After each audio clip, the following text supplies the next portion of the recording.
Hey, hey, hey, hey, hey. Bam, just put her out.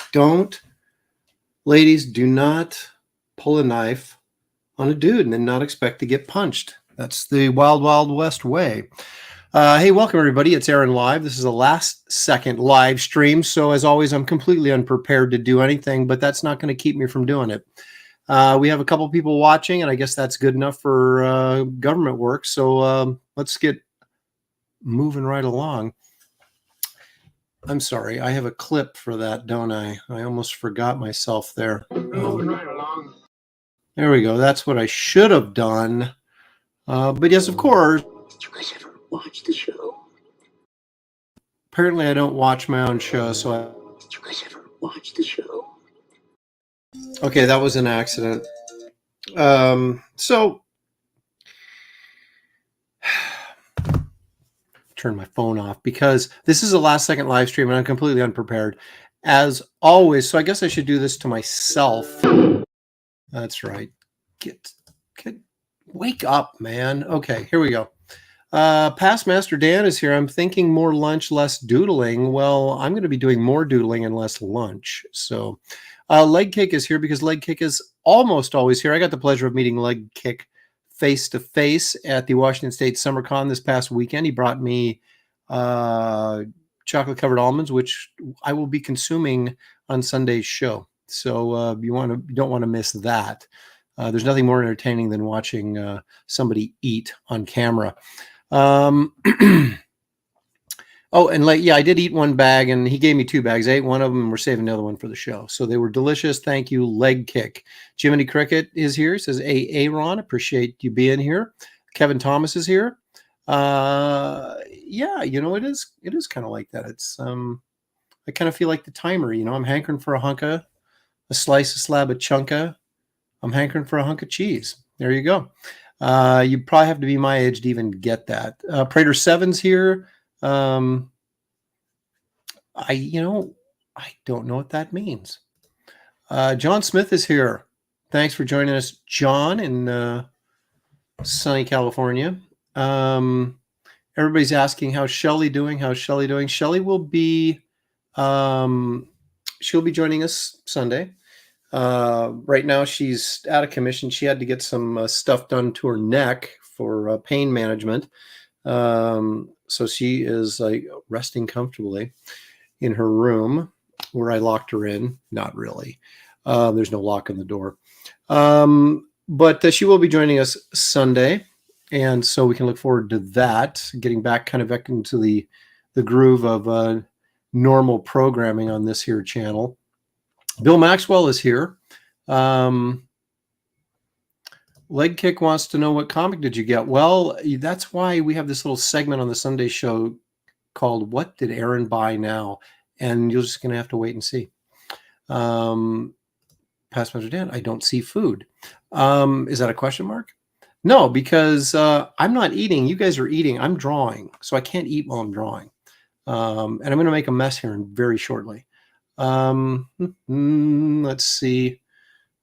John Smith, Leg Kick, Jeff Potts, wishing Shelly all the best. Thank you very much. I will make sure I let her know.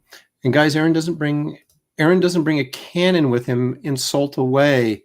That's not entirely true. In fact, just as a demonstration, which I'm sure you'll be a willing part of, Leg Kick. That's for you attempting to make rules on my show that only I can make because it's, well, quite frankly, it's my show. So I hope you've learned your lesson and we'll just move on. AJ's here. Aaron, what if we got your daughter to feed you while you were drawing? My daughter's at work, so thankfully for that, but she's actually making cookies, which would fit right into the old snack. Okay, here the old snack routine here. Okay, so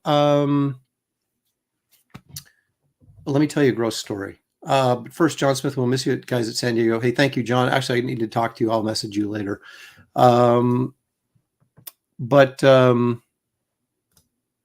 Did you get any pie? Yes. Actually, Geek Avenger and Squeaky came by the Washington State Summer Con and brought me a 4-pack of cream soda, which may sound a little wimpy, but we all know that it's delicious. So, and then 2 of those little mini pies.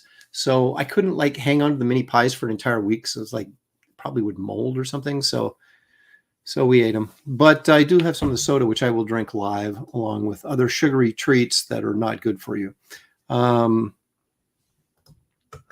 Technically, Jeff, it's actually my show. I wield the power of the cannon. Let's see. I thought Aaron was going to call his mouth the snack hole. I'm not really sure if that's even a decent enough insult to respond to, but I'll give you this. And that's what we call a weak effort, Past Master Dan. So I'm going to expect a little bit better from you guys. See? Cream soda, also known as vanilla soda, is and I hate vanilla because it's so plain Jane, but not that there's anything wrong with Jane, if there's a Jane out there. But yeah, I like, chocolate has got a little bit more zest to it. Then you start adding stuff to chocolate and it just gets better and better. So, but vanilla soda, I absolutely love. So there you go. I did not hear that, but that would be good because someone needs to, apparently. I didn't back it because I saw in the title, Cash Grab made me feel that perhaps this was disingenuous a little bit. So I did not back that. Anyway, so here's a gross story. So my daughter works at Crumble, that place that makes the gourmet cookies, these giant gourmet cookies. And so we, like most people, depending on where you live in the country, occasionally have sugar ant problems, right? Like these little tiny ants, they just show up. And so she had this big box of cookies, and then of course they got eaten. But there's crumbs in the cookie box, right? So I throw it in the recycle. The next day, it is like the naked jungle. I mean, there are ants just crawling all over this thing, right? So I had to basically take the recycle bin out, rinse it out, get all the ants out, and dump this thing. And so then she goes to go to work to get her shoes that she wore at the place, and they are filled with ants because of the crumbs and the sugar and flour and all that kind of stuff that are on her shoes. So you got to clean those out, and then I got to spray the whole house again to get rid of the ants. And so yeah, that was a disgusting little tale. But anyway, there you go. There, see, Pat, I'm not the only one with ants. They're like everywhere. They're taking over. It's like I feel like I'm in South America and I've got like a tobacco farm or something, and I'm getting army ants. Just Anyway, all right. So AJ's glad I finally caught a show live. It's been a while since I got slapped or cannonballed. Well, we'll be on the lookout for to do what I can to help you out there. Okay, so let me give you a quick update for those of you who are of a mind to even care. I talked to the printer today on Wraith of God, and they're giving me a delivery date of July 5th, which is not ideal because, quite frankly, they'll have had the book for 2 months at that point. But they had another machine breakdown, or there's this, that, the other thing. So as frustrating and angry and as I just want to punch stuff and yell and scream, that really doesn't do much good for anybody. So, but that's kind of the reality of them. So they're saying delivery date July 5th. And of course, I keep pushing for, come on, you got to do better than that. You got to do better than that. So we'll see. But that's when I'm supposed to get the books. And then, of course, if they do show up on July 5th, as promised, or sooner, then I will be shipping them out July 6th. So people will start getting books immediately because this has got drug on way too long and it kind of ticks me off. So anyway, and I want to make sure you guys get your books. So that's where that's at. But what that means is there's 2 more weeks before I shut this thing down. If you have not backed Wraith of God and you want to get one, now's the perfect time because you only have to wait like a couple of weeks before I start shipping them out. And as opposed to the people that backed at the very beginning that have been waiting, 9 months or whatever for it. So the link is in the description, so feel free to do that. Also, let's run a quick little. I never do this. I never remember to do this, but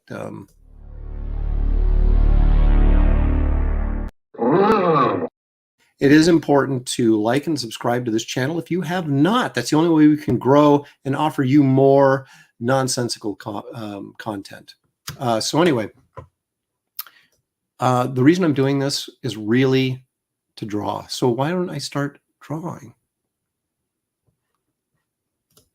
Jiminy Cricket, why is this book coming in 2 years, Aaron? This is unacceptable. Well, and the thing is, it's been done for 2 months. I mean, it's been completely done for 2 months and you still don't have it. It just drives me nuts. But what can I do? I'm not going to sit around and pout. I'm going to sit around, pout, and draw and work on the next project. So I'll be ahead when we launch the next project, and then you won't have to wait that long to get it. So, you know, maybe it'll all work out in the long run. Yeah, it's not paper issues. It's just there's so many people. Everything is so backed up everywhere, and printing is no exception. So getting into that, and then the fact that we had to reprint a page because there was a mistake on it, that just, you know, this book would have been done on June 10th when it was supposed to be done, but then we had the printing problem with that last page and had to redo it, and then I got to work my way back into the printing loop. Yeah, it's been a pain, but these are not your problems. They are my problems. But I just want you to know about them so that when you're getting pissed at me, understand that you have a right to, but there's still nothing I can do about it other than what I'm doing everything I can to fix it. So anyway, there we go. If you don't put a Kit Carter story in the next campaign, will she fall into public domain asking for a... Hey, it's a stretch goal. It will be a stretch goal of the next campaign. So we hit a number, like basically it's 100,000. If we hit $100,000, Kit Carter goes in, and that's just a bonus. But speaking of Kit Carter, all right. Yeah, that's right. I would love to cannonball you for that stippling, but I can't really blame you. So, no, actually, what you heard was the sound of this. Okay, that's probably what you were hearing, is that hand slapping your face. All right, but this is a draw stream, so why aren't I drawing? Okay, so I'm going to switch cameras. I know you guys love looking at me, but I'm going to switch over to show you something else. I did promise to work on the wraparound cover, which I will, but I do want to finish up that Merv the Astro Chimp card first. So we're going to do that, which actually isn't going to take that long because it's pretty much done, as you can see. The problem here, let me get a little closer. There we go. As you can see, Merv is in space, but where are the stars? Now, that's a quote from James Kirk. Spock, will you kindly tell me what happened to the stars? That, of course, is from the Immunity Syndrome episode of Star Trek, the original series, because let's face it, there is no other series other than the original series. So I'm going to go old school, like super old school on this. Now, see this? This is a bucket of gross water. And this is a bottle of Pro White that's completely dried out. But that doesn't mean this is a not in great shape brush. We're going to go in here and we're going to, do I dare use the word moisten? We're going to add water to this, but we got to be careful. We don't want it to get too thin, right? So I'm going to keep doing this and adding. This stuff dries up so fast. I mean, it's perfect when you get it out of the bottle and open it up for the first time. The consistency is perfect, and then you use it for a while, and then it dries up. And then you got to do this. So, all right, so you'll notice I put some butcher paper down underneath this because I'm going to splatter all over the place, and I don't want it on my desk. Okay. So here's my old toothbrush. And I'm going to take this, I'm going to kind of paint it on here, right? Now this thing is full of water, which is not a good thing. Again, what you want to do here is we're going to kind of shake out the extra. I want water to be in there, but I don't want so much that's going to make big wet drips on the paper. Okay, so let's see what happens. So I'm going to watch this magic happen, folks.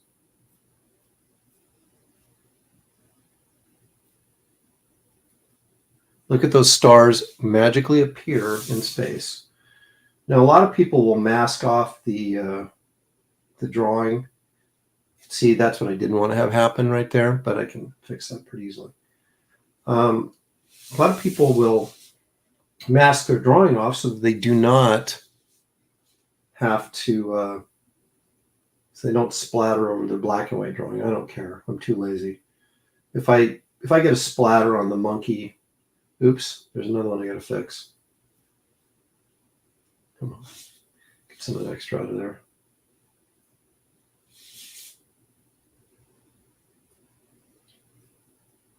Anyway, if I get some splatter on the monkey, if I have to fix it, I will. It's kind of like the old saying, it's easier to ask forgiveness than ask for permission. It's easier for me to fix a drip than it is to spend that whole time trying to prevent a drip.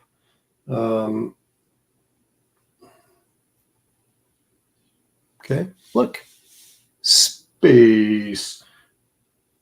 And this is how we used to do it in the old days, and quite frankly, this is still how I do it. Now, I know you Photoshop hounds will say, well, I'll just take a picture of space and drop it in Photoshop and I don't have to do all this. But this is all about the beauty of the original art.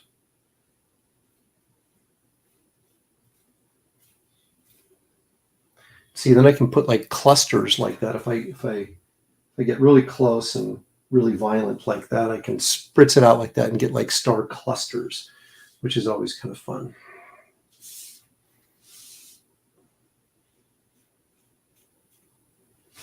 Okay. When you do it till you feel like you've accomplished your goal, which I think I have at this point, appears to be enough stars on there to now all these are not going to scan. Some of them are going to close up in the scanning process.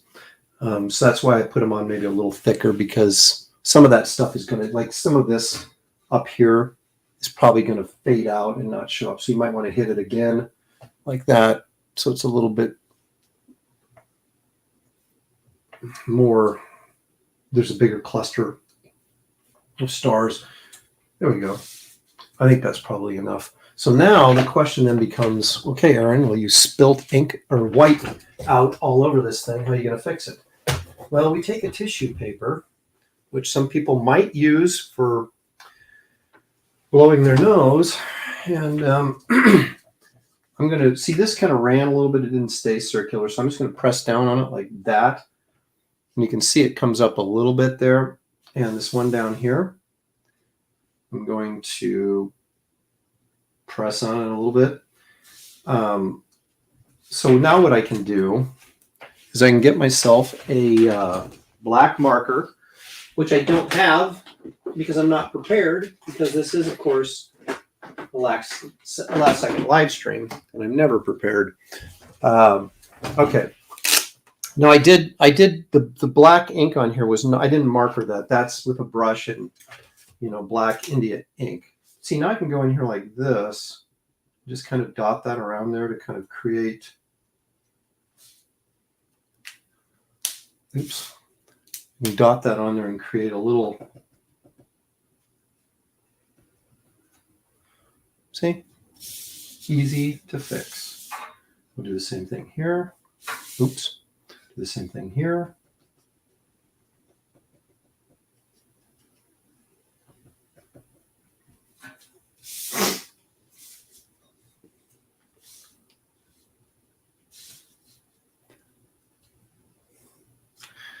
And if I think that's maybe, I'll get my brush back out, my toothbrush that is. We'll put a little bit more on here. And then I'll go in here and spritz over top of that. Ta-da! And maybe down here. And call it good. There it is, ladies and gentlemen. Starfield with a toothbrush and whiteout or pro white. And that's how we do it.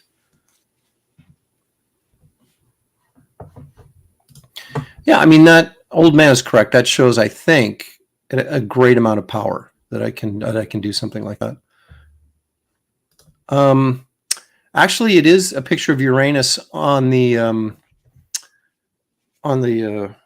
show card for it's the background. You know, that was the advertisement for the show that said Aaron Live on it, and that was a big picture of Uranus behind it. I guess I need to do this to myself.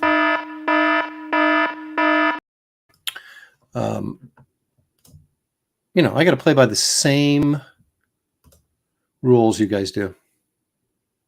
There's some more. Here comes the jokes. Yeah, there we go. Oh, Aaron Louvier's here. He has a very nice howdy. That's very pleasant of you. Thanks. Nothing better than floating in space with a cold beer and a nice view of course, Uranus. Okay.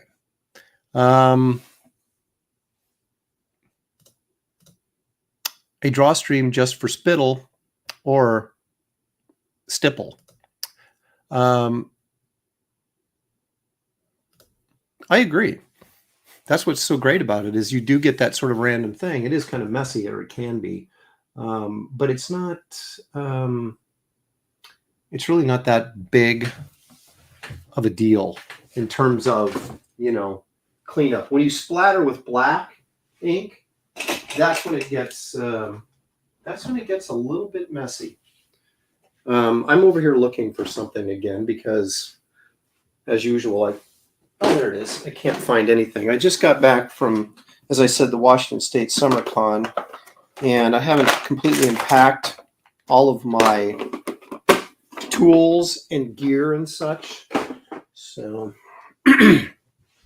I do want to fix this. I got my Presto pen as recommended by David Williams. Oh, look. Kelly 1481's here. Hey, Kelly. Thanks for joining us.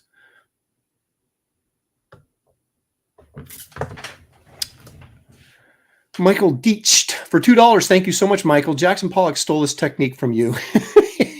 Actually, he stole it from Art to Bear. I wasn't alive back then, but thank you.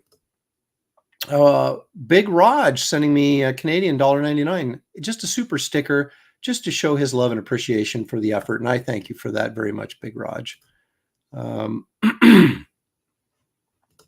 Comics Mate is saying, good day, good day. Does that mean you're in Australia? That'd be awesome. I've been there once, many, many, many years ago. The con was, Danky Frankie wants to know how the con was. The con was, it was actually like, I mean, they had a lot of celebs. In fact, our good friend William Shatner was there. But it felt like kind of an old-fashioned comic show. I'm going to put a few more beer suds in here while I'm talking with this Presto white pen that David Williams recommended to me. So yeah, there was a lot of celebs there, but there was also a lot of comic book stuff there. Like there was a lot of dealers there, which that's the kind of thing I miss when I go to a comic show and it just becomes kind of a multimedia show. And then it's celebrities, some artists, and a bunch of toys and stuff like that. But there's not a lot of comics. This had a lot of comics, and I'm totally, I totally dig that. So, and I was able to score some, but that is for the Sunday show. Okay. So anyway, this is the beer foam coming out of his space beer. I'll probably go in and change that lettering, in Photoshop and like use some actual lettering and sort of bend it around the beer can. But I just kind of put it in. I wasn't going to put it in there, and then I put it in there, and then I was like, yeah, that lettering's So I'll probably replace it. But at least the lettering's there for the original art, because of course me being the capitalist that I am, I will be selling this piece on the next campaign. So it's nice to have actually that lettering on the beer can. But anyway, there you have it. That's, I guess I should sign it. That's the hard thing, signing. I can't use a Presto pen because it's too thick. The brush is a little bit more, a little easier to get a thinner line, but then you usually don't get the opacity. It tends to dry and kind of go gray.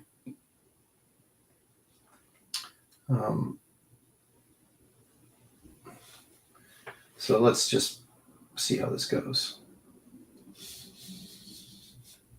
as I attempt to sign this.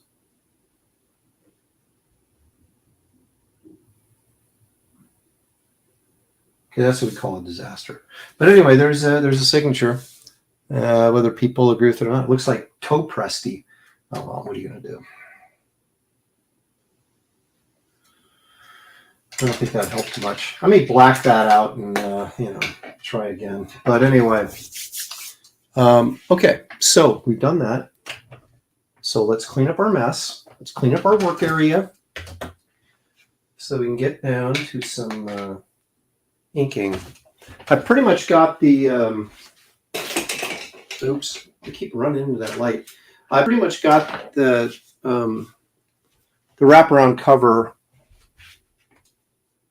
penciled as much as it's going to get penciled, and so the inking process must begin.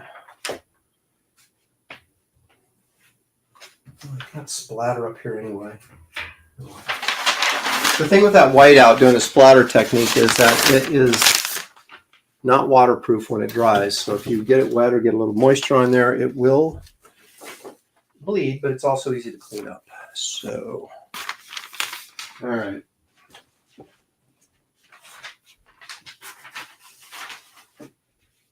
But I guess to answer Danky Frankie's question, in even a longer way, I did actually like the show. I enjoyed the atmosphere. It was, it's kind of middle of the road in terms of economic success, but I did have a good time. I got to meet Simon Bisley, who is quite the character. Ow.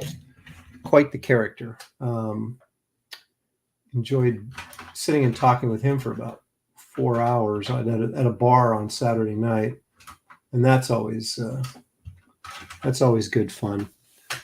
I thought about having him. Oh, I should invite him on the show, but my goodness, I couldn't keep up with the language alert button.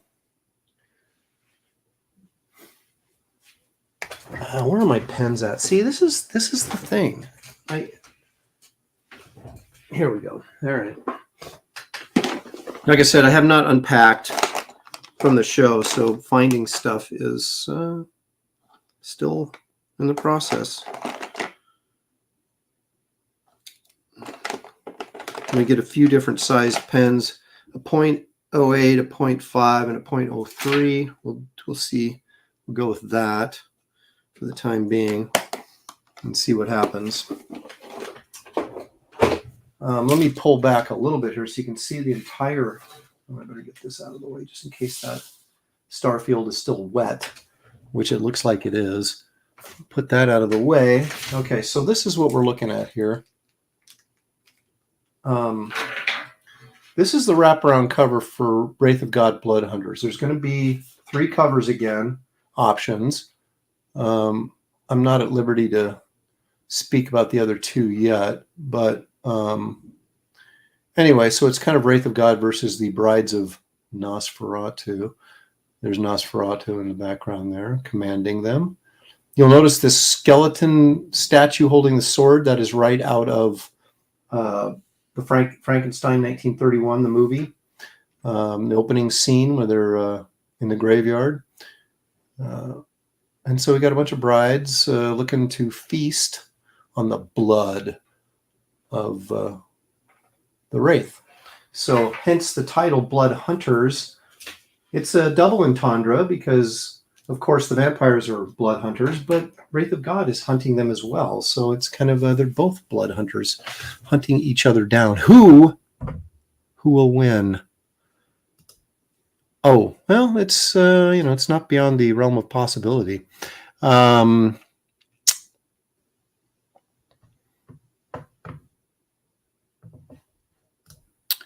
How do you handle a wraparound cover when the book will be perfect bound and you're not settled on page count? That's an excellent choice. Well, or excellent question. Here's how you do it, or how I'm going to do it. I know this right here is what's going to be the front cover, correct? We all know that, right? So at most, you're going to have probably a 1/4 inch in the middle, right? That's going to make the spine. So what you can do is, rather than adjust anything here, we're going to adjust over on this side, right, which is the back cover. So in other words, this image will remain the same, and that'll be trimmed exactly how you want it for the front cover.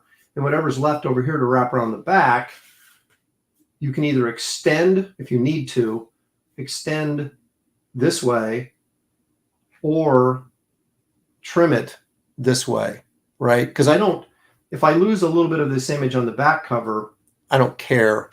This I don't want jacked up though, because this is the front cover. This is what everybody's going to see, right? So they're going to be seeing this, which is still, just in and of itself is a nice cover, right? You got 3 vampire women, and you got Nosferatu back here, and the logo will be up here. I might put a little Marvel box right there, just kind of for old time's sake, fun, and Marvel character box, And so we have Wraith of God up here, and this will be, nighttime sky or whatever. And so then on the back, it doesn't really matter because this connectivity needs to remain the same. So if this is too wide for the spine, well, then it's going to flow out this direction. We can trim it off on the back side over here if we need to. If for some reason it's not long enough, which I don't think that's going to be an issue, but you could make this slightly bigger, when you're scaling it to make up for the fact that it's not long enough, or I could add a little bit of more art. But since this is all full bleed and your trim is right here, right? It's about a 1/4 inch in. That trim should give me enough on the back side here to adjust for the spine. So at least that's what, that all sounds good in theory. So we will see if it works out, but that's what I'm planning on doing. Rodney's here. Hey, Rodney, thanks for joining us. Yeah, I could make a poster, wouldn't it? Big old long poster. There's I'm going to be way ahead on this next campaign. I'm not going to be adding a bunch of stuff after the fact, like I did this year, because I wasn't, or this time, because I wasn't necessarily going to do some stuff, and then I thought, like the Ruff's ash can, I wasn't going to do it, and then I decided, yeah, you know what, I should do it. So that got added late. Things like that. That stuff is all going to be decided upon before I launch the next one. So those will all be part of the perks that everybody will have a chance to get very early on. The only thing that might get added is a late Kit Carter edition cover if we reach that stretch goal, so that she's added into the book.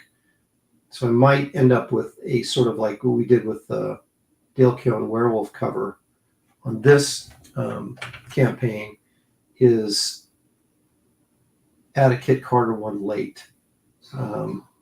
But I'll be warning you guys that ahead of time.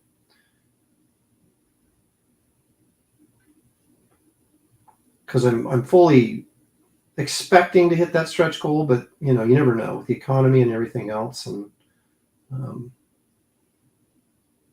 not going to assume anything. And you can see this kind of ivy or whatever it is here that I just kind of indicated it in blue line because,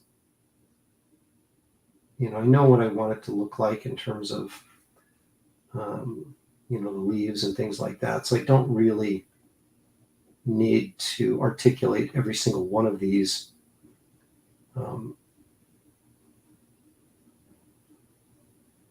In the pencil stage, it's just a colossal waste of time. If you know what you're going to do. Now, of course, if I was having someone else ink this, of course I would have, every little line and everything would have to be indicated so that the inker would know what I'm doing or what I'm going for. But as I said, I am the inker.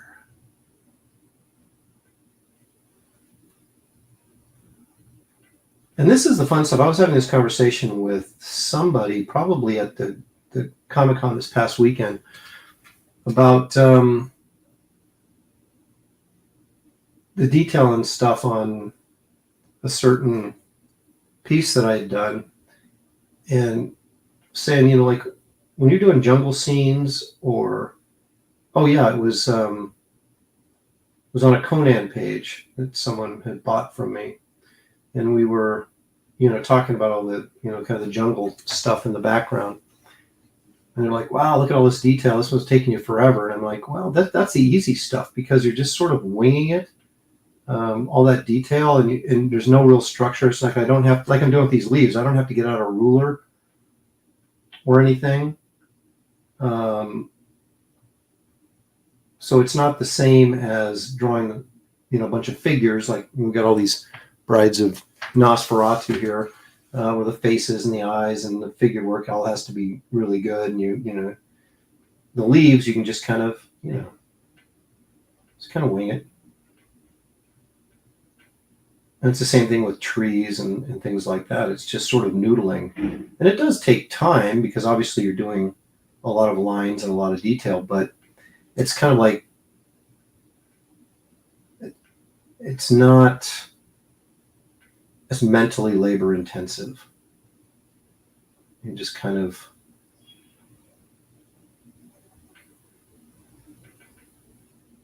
like I said, it really equates to essentially like noodling.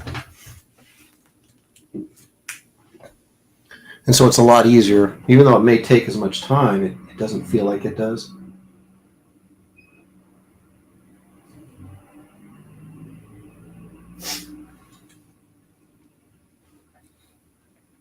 And I have sort of abandoned the brush at this point. It doesn't seem, I've talked about this before, but it doesn't seem to be all that necessary anymore. It's like I've kind of lost the desire to have to prove that, I can do that with a brush, because I've done it for most of my career. Now it's sort of, what's more efficient, right? And I do tend to get a little sloppy with a brush when I get bored. So in other words, if I'm working on something that, is a really involved piece or a page where you've got a bunch of panels and, or an entire issue where you've got a bunch of pages with a bunch of panels on it, I can get a little sloppy with my control on my brush.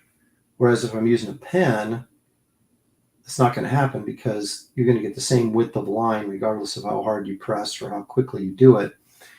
Like I say, you do have to go, if you want to do some line variances like I'm doing right here, you have to go back in over it again with your pen. But I would still rather do that than do a sloppy job with a brush.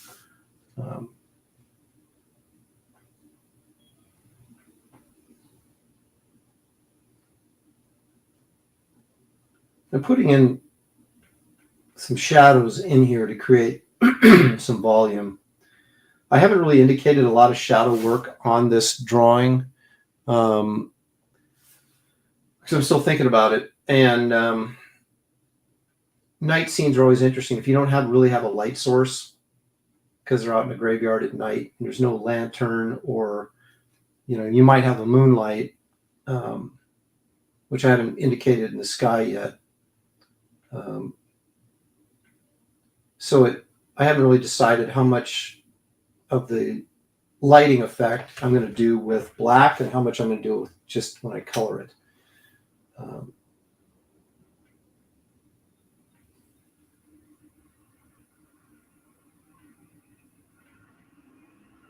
Now, of course, if I was doing this for Marvel or DC, I'd be on a pretty strict deadline and I'd have to make that decision immediately and go for it. I don't have to do that right now because I'm not in a deadline crunch on this particular piece. I can take my time and I can do it the way I want to do it. And hopefully it ends up looking better in the long run because I have a little bit more time to think about it. Unless, of course, I just, do something dumb and make the wrong decision. Which would not be the first time.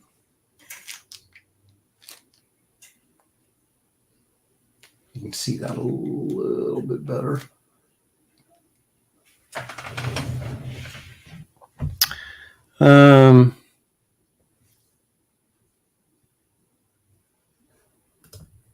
I think that's correct, Aaron. It's my party Lopresti. That's what I should be known as by now.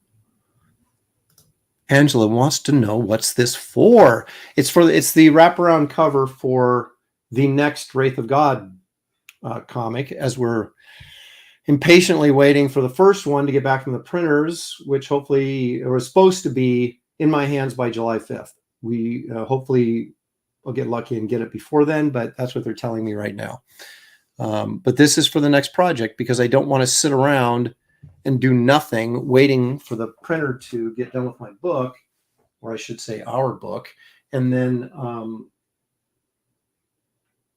then I would have wasted all that time when I could have got ahead on the next project. So that's what this is for. This is a cover for the next project.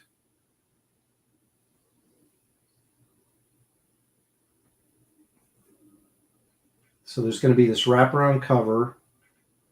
Then there will be a Tales of Suspense type cover, Marvel's Tales of Suspense from like the 60s, because there's multiple characters in this. There are multiple stories in this book. There'll be the Wraith of God, Blood Hunters will be the lead story. Then there'll be a Garbage Man story and a Nightclub story and potentially Kit Carter story as well. So I want to do a cover that sort of features all those elements. So this will be just a plain Wraith of God wraparound. Then we'll have like I said, it'll be a Tales of Suspense style cover, kind of emulating something from Marvel in the 60s. And then there'll be possibly a guest artist cover. We shall see. But I've learned my lesson on guest artists, and I'm not announcing anything or showing anything or talking about it until I've got it. And then it'll be on the campaign page when I launch. Or it'll just be another cover by me if things don't work out.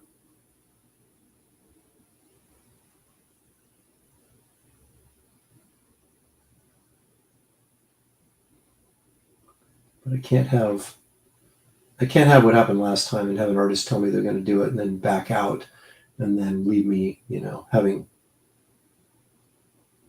sold covers to a book that is not going to come out. So it worked out because you were all very kind and allowed me actually to do the cover myself, which was the Esther cover, which actually turned out pretty well. But I do appreciate you guys not canceling your orders and still sticking with that cover, despite the fact that it wasn't originally what I had said it was going to be.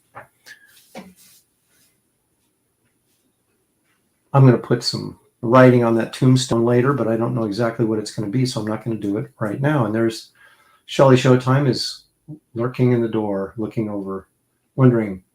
She has an inquisitive look on her face, like she's not sure what I'm doing. I am live streaming. No.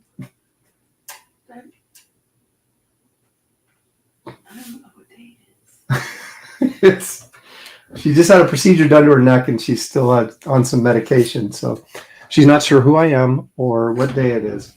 Isn't the whole day? Yeah, it's Wednesday. It's Wednesday, Pooh. So Shelly is here lurking in the background. Past Master Dan says, hide the beer. So, Oh my gosh. Angela Curry giving you big hearts as she did yesterday. Mighty Geek Studio says hello, Shelly. Oh my God. Dark Sides Comics, Kevin Thomas, Jiminy Cricket, drugged up Shelly. There she is. So anyway, That was weird. it was an unfortunate situation, but that's how it worked out, Kelly. But thank you very much. I appreciate that.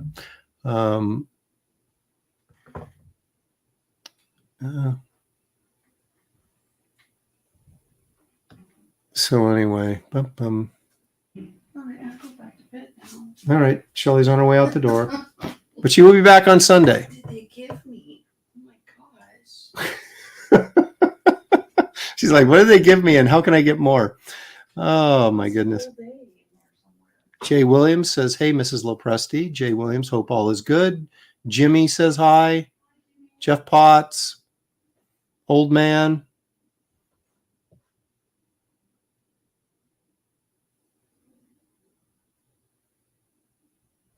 Thank you all for your kind words. Shelly has migrated back to bed. All right. I'm resisting the temptation to work on the figures because I like to let them sit for a while, because sometimes I just don't notice like something that's really screwy looking, and then you ink it, and then you realize, wow, that's really screwy looking. Why didn't I fix that? So I'm always kind of like tempted to I'll wait another day before I ink that. So we'll work on this gnarly tree, because I feel quite confident that this gnarly tree looks exactly how I want it to look.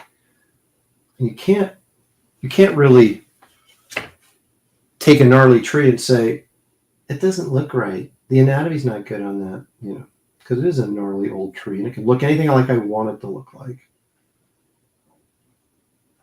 Put a little fuzz right there to indicate some moss, perhaps, that is growing on here.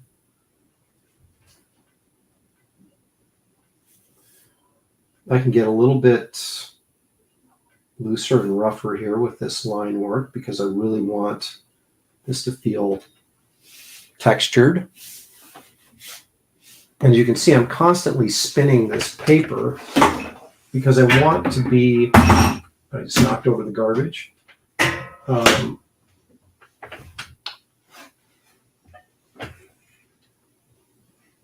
I want my hand flowing in the right direction all the time. And the easiest way to do that, to make it most comfortable, is to move the paper. I'm going to use some choppy line strokes here to try and get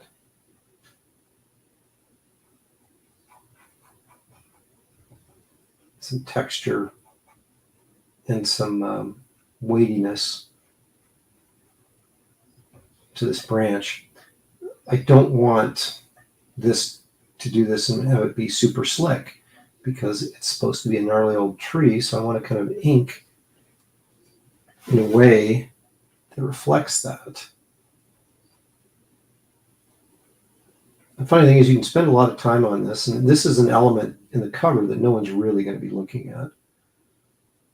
But if they do, I want them to be able to see the care and the textures that I want to be there. I don't even know what I just said, but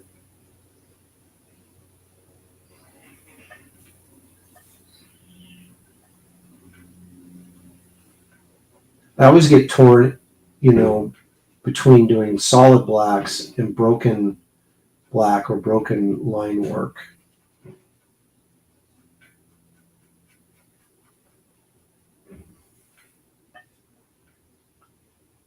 Because I think they both look cool.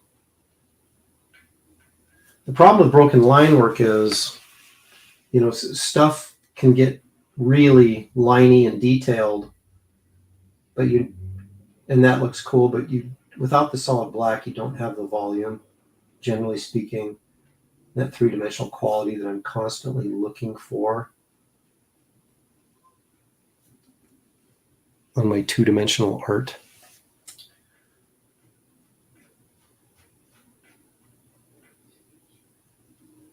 But, no big surprise. Wrightson used to use a lot of this sort of, broken line type line work, which is one of the reasons why I do it. Especially when you're doing a monster comic. Frazetta did really cool, gnarly trees as well. And all these guys were major influences on me very early in my career, so it explains why I continue to do things the way I do them. I kind of wonder how long, the legend of certain people will last. There's always going to be students of the medium, comics or illustration or whatever, that always go back and look at the history and those who came before us. But, a lot of times great artists are forgotten over time.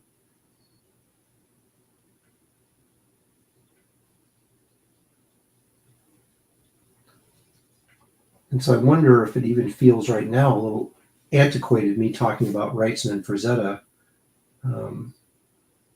guys whose major impact in the industry was, Frazetta, it was in the 60s and 70s, and Wrightson was in the, 70s and into the 80s a little bit,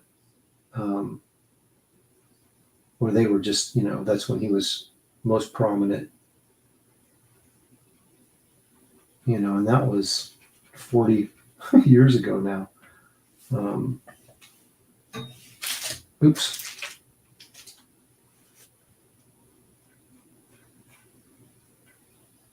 It's kind of like talking about how Frazetta was influenced by Alex Raymond, and Hal Foster. And some people are like, who's Alex Raymond? Who's Hal Foster? If I live to be 80, then I'll be talking about, Bernie Wrightson was one of my favorites. And I'll have some young artist like, who?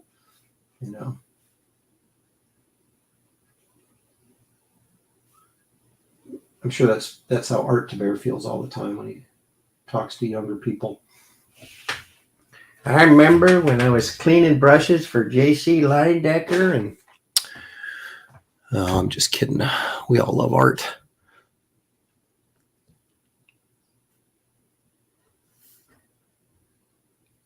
Let's see. There you go. That's right. Not as long as Artemis Taber, now known as Art Taber. I labeled him Artemis, and I'm going to stick with it.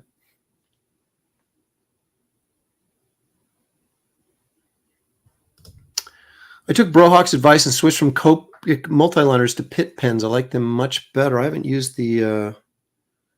I think I actually do have some Pitt pens, and they didn't dry...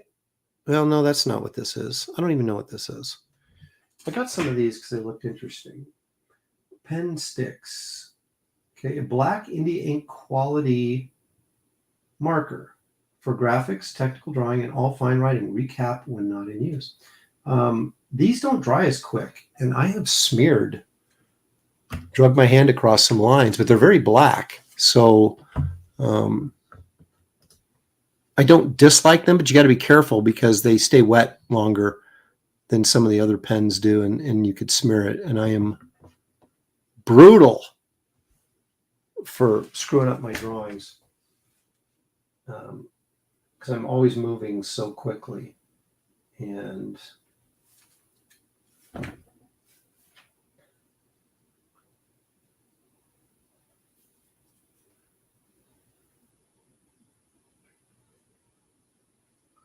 can see a lot of this I'm just sort of, drawing as I go, which as a younger artist I never would have done. I would have been too scared to do that. But I've done enough of this stuff, over the years that you kind of have an idea of what you want.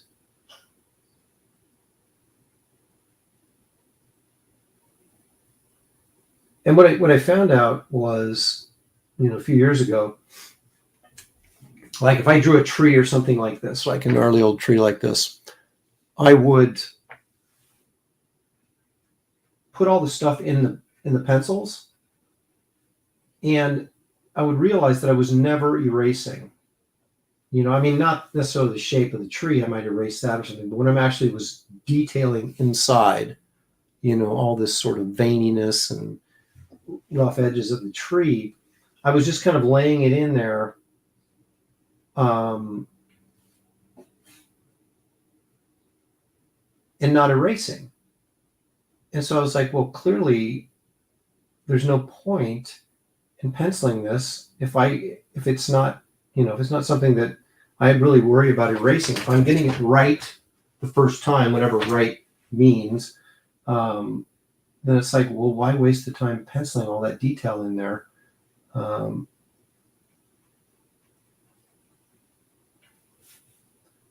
And so that's why I stopped doing it. It almost seems tedious and superfluous now. It feels that way whenever I'm drawing a tree or something like that, when I'm making it myself. It's like I can't even bring myself to do the really tight finished pencil work on it because I'm so used to not doing it anymore. It would be hard for me to make myself go in there and clean everything up to a point where the pencils were super, super tight like I used to do all the time when I was working with an inker. And it's just like my whole perspective on this has changed. And what it also allows you to do is if you're going to pencil and ink your own stuff, it allows you to move a little bit faster so that you actually can pencil and ink your own stuff within a reasonable amount of time.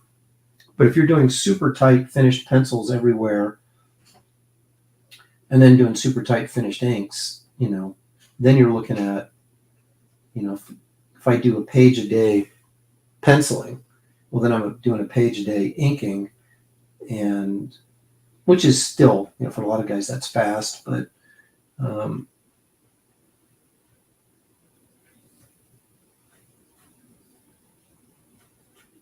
when you're doing a big book, like Wraith of God is 84 pages, for example, and you're trying to get it done in a reasonable amount of time so people don't have to wait too long for it. You want to be able to streamline your process, not rush through anything or, hack anything out, but streamline your process so you're not taking unnecessary steps that are costing you valuable time that you don't really need to do.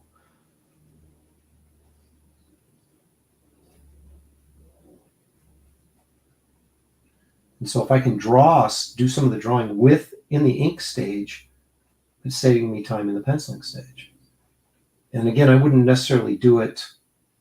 I did it on the first Wraith of God graphic novel in a sense because I wanted it to feel rougher and looser, to kind of fit like that spaghetti Western feel that I wanted the book to kind of have.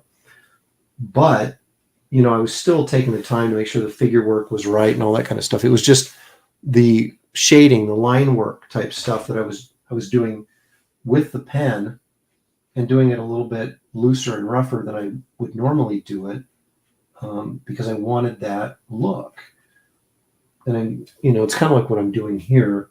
Instead of just doing one smooth line like I might have done with a brush, I'm kind of, like I would with a pencil. You're going in here and sort of making these lines rougher because that's the feel that I want. stuff to have. And it fits well for the texture of this tree. So it makes perfect sense to do it that way. But again, you have to be confident in what you're doing. And not in the sense that every line has to be perfect. Because if you look at guys that did that, for example, when Wrightson was working on Swamp Thing, he was penciling and inking the book himself, and was never a particularly fast artist. So his pencils would be, glorified layouts, and then he'd go in and do most of the heavy lifting when he was inking, drawing basically when he was inking. And so, even guys like that, if you look at some of their stuff, it's like not every line is perfect, but that's not really what you're going for either. You have to, if you're Brian Boland and that's your thing, every line's got to be perfect kind of thing, and that's a look, and that's totally fine. I think Ethan does that to a little bit of a degree too. He has a lot of line work, and every line he wants to be really right on the money, and that's a style, and that's fine. But there's also kind of a real sort of beauty and appeal to a looser stroke, like someone like Lee Weeks or something, right? Or Ron Garney, where they're doing much looser work and kind of letting their drawing and their figure work sort of carry the day as opposed to their line work over the figure. And again, like I said, I'm still doing a ton of line work, obviously. Oops, sorry about that. You can see right in here, there's a lot of line work going on here. But it's not anything that I feel I need to establish in the pencils. Some of it's in the pencils, obviously, but a lot of this I'm kind of just adding as I go because I know what it's going to look like, and I know kind of what the feel that I want it to have. So you're going for an overall feel rather than a particular, make sure every line is correct. You're trying to just create a texture, and that becomes more important than every single line being perfect.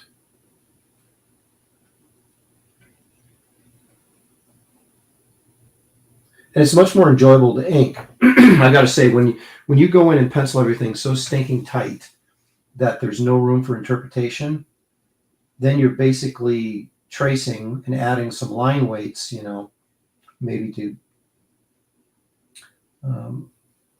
improve the depth perception in the drawing. But it really gets boring because now most of what you're doing, you're not being all that creative. You're more tracing stuff you already, and when it's your own lines, I'm not talking about other inkers coming in and inking over the top of tight pencils because that's the first time they've seen it. For me, it's the second time I penciled it super tight, and now I'm going to go in and ink it super tight. That gets boring really quick. But if you leave some stuff open artistically for yourself as an inker, then for me personally, it keeps my attention because I'm being creative instead of, painting by numbers or inking by numbers. I'm actually participating in the drawing while I'm inking. So it keeps me kind of focused, and it makes it a much more enjoyable experience.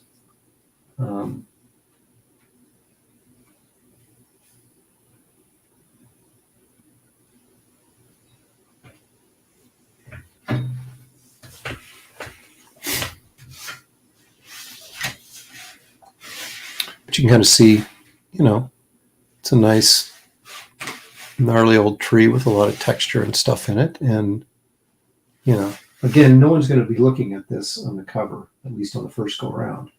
The fact that it's on the back cover, and then also that it's, it's just a design element on the cover. So, as much as I want to noodle it and make it look really, really cool, I don't know that it's all that necessary, but I'm doing it anyway. But so anyway, you can kind of see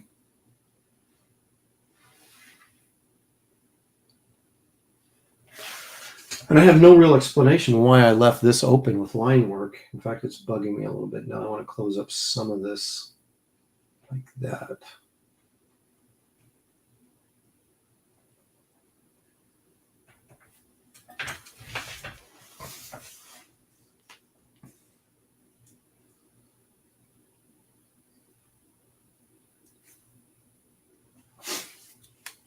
And we'll do this dark-haired girl right there too, I think. So I'm going to switch to a 0.3, which is probably still too thin. But if I, like I said, if I have to go in and beef it up, I will.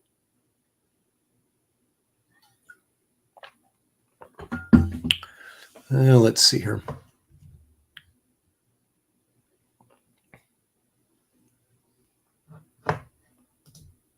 Drawn Sword Graphics says pit pins have a satisfying black. I'm going to have to go look at those specifically because I know David had mentioned them to me before and I have not picked any up yet. At least I don't think I may have, and I just haven't used them yet, but I don't see any. Microns are usually available in single packs, which is nice. Yeah. When I go to, I have a store here that Dick Blix or Blix bought. Used to be called Art Media. Now it's Blix. But I can buy packs of microns or I can buy them individually. You know, I'd much rather do that. Just buy the individual sizes because I don't use all the different sizes, or at least I use some more than others. Oh, you got to be kidding me. Why do I have porn bots in the middle of the day? I assume somebody blasted them out of there. Thank you very much, whoever's got a wrench. I appreciate that. I think Mike's stuff is really good. I'm not sure who Miji Deodato is, but I think you mean Mike Deodato. I think he's really good.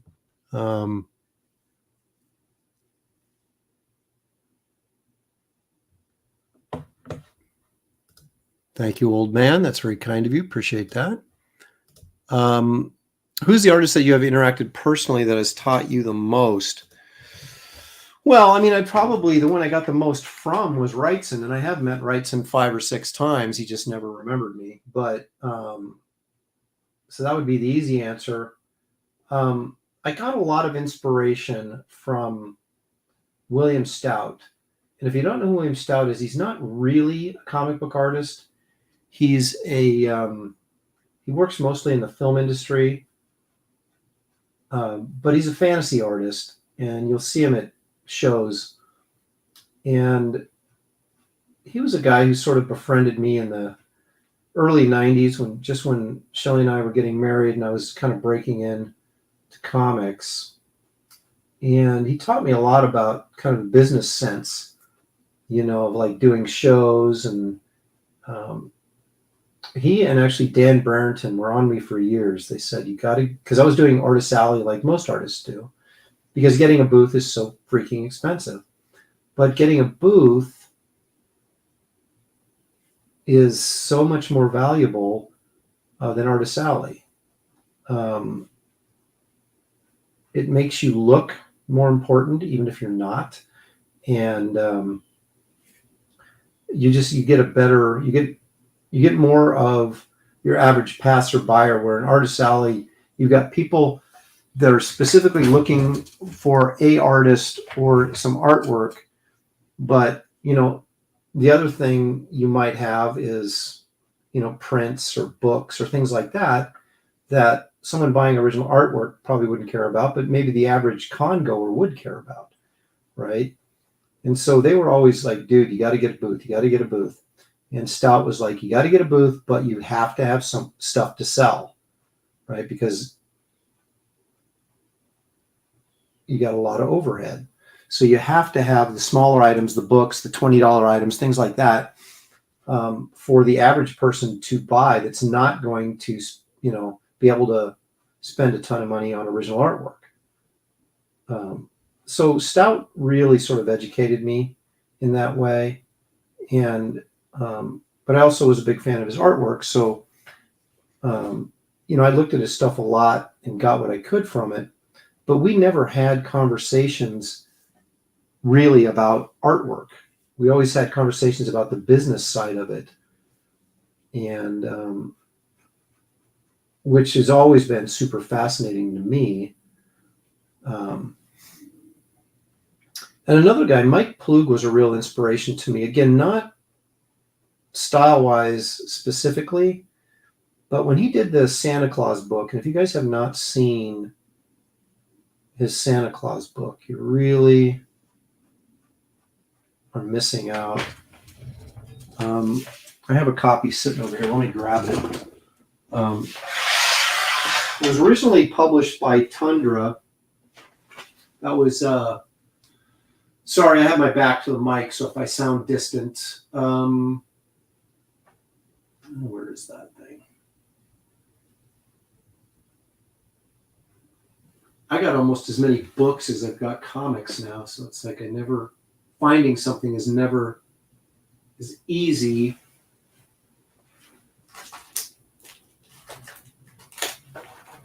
Hang on, stick with me. I got to go over to the other bookshelf. There it is. All right, I got it.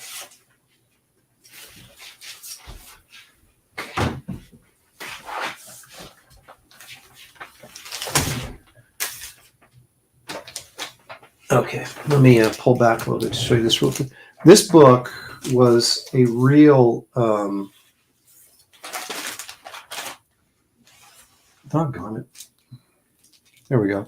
This was a real inspiration to me when he came out with this. And this was like, I think, 93-ish. I was working on Sludge in 92. And this book is such a joy. You know, every once in a while you run into something that just makes you feel like a kid again. And this is what Plug does best, is like fairies and gnomes and things like that. And this is just such a wonderful book. It's a book you'd say, man, you know, I wish I had done this. And it really just sort of energized me, inspired me to pursue more of my passions rather than just, you know, doing the next comic book job that was offered, the next superhero job that was offered. I was like, this is really where I want to be at. You know, so he's doing stuff like this that's really kind of a labor of love, as opposed to just another Superman story or another Aquaman story or whatever, you know. So anyway, he penciled inked this and then watercolored it, right? And this book is, what was it? It's like 80 some pages long, so it's a lot of work, you know. But it's basically the origin of Santa Claus and, you know, how he gets to be jolly old Saint Nick. And ugly pig thing warrior there. I mean, it's just great stuff. Anyway, this book was a real, again, not necessarily stylistically, but it was a creative inspiration to me. And so I always look at that as being a very significant piece of artwork that I discovered that had a profound impact on me.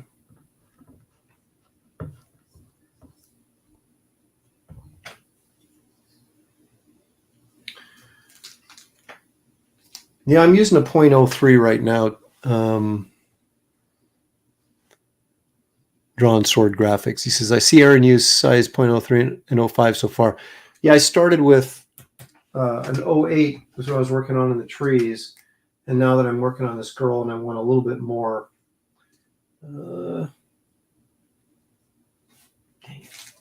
This camera's never right where it's supposed to be. Yeah, well, I wanted obviously a thinner line because I'm doing some more detail.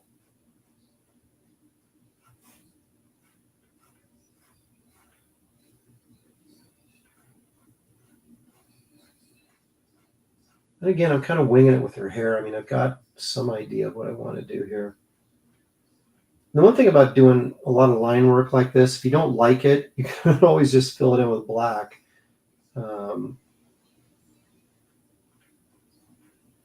If it doesn't have the weight or the feel that you were going for.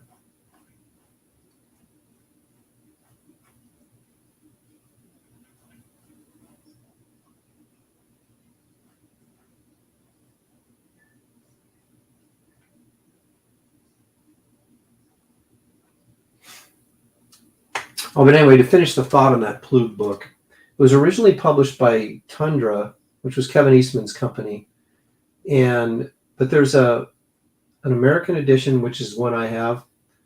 But it was also, I should say, it was published by Tundra in the United States. There's a French edition of that book, and Plug told me that he was much happier with the French edition and how the color came out and everything.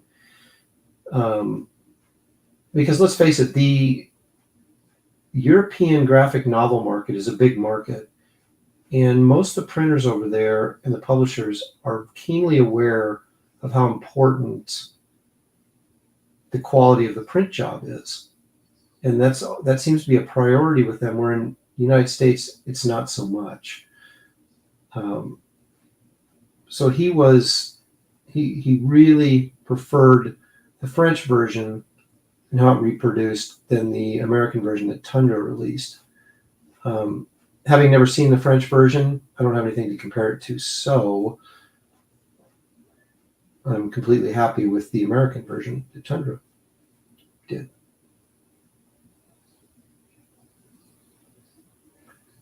But as an artist, as many of you know who are artists in this chat right now,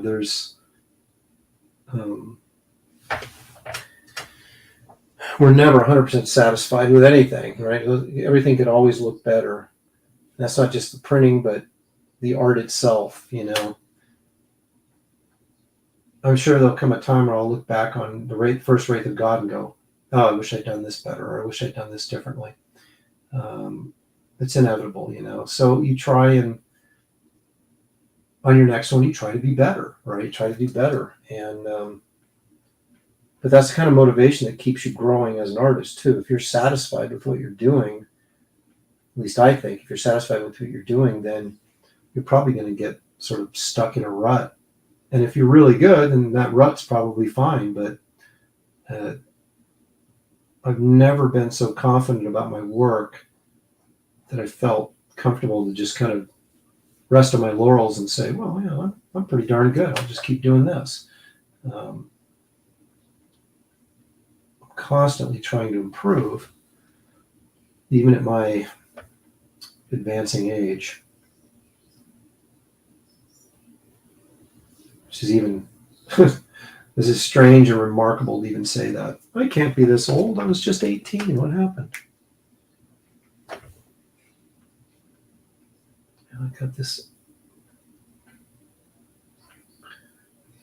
It's funny. Some of this hair I've done on these girls is linear and sort of what you might expect. And then some of it I've done more kind of thick, and like this girl's hair, more Frazetta-like.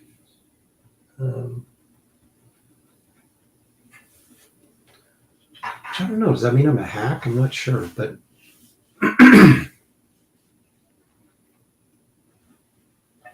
so anyway, you can see, I think you can see if that'll focus. Yeah, so I've created some line work and there's some texture. Thing is, most of that'll close up when it gets shrunk down anyway, but it kind of looks cool in the original.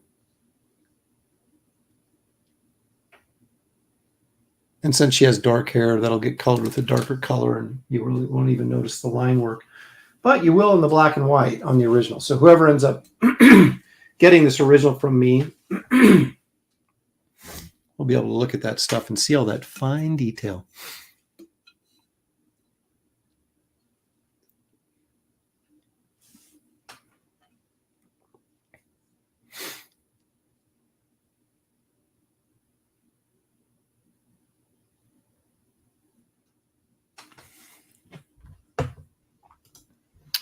I can answer that without a poll. Here's your answer right here. So I think that'll probably clear your mind and help you think straight, Jiminy. I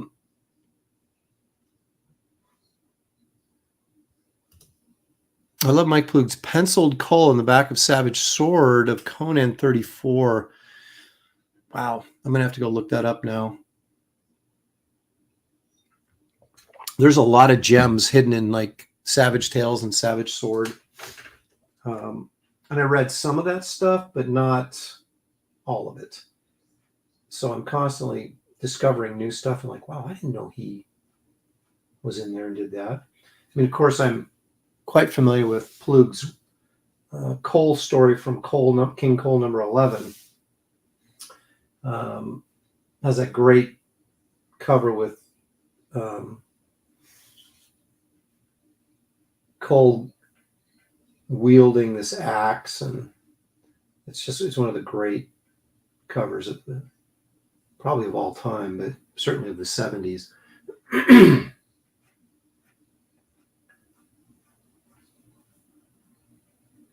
I kind of have to be careful with this because I'm drawing this as kind of a see-through gown and negligee, but we can't see through on her boobage. So I'm going to have to be a little more see-through on the sleeves than it is on the on her torso.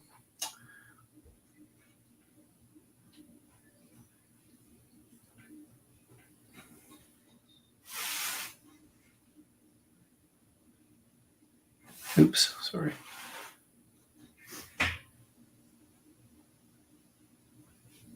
I'm going to thicken some of these lines here just to give it a little bit of variance in weight.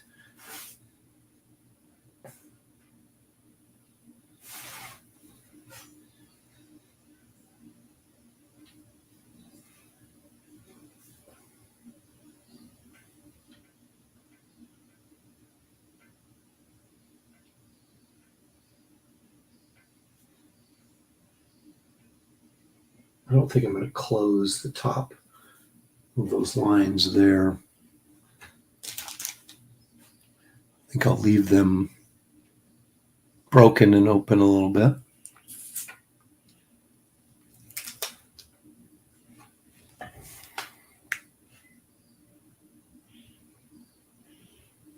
Well, the porn bots have returned.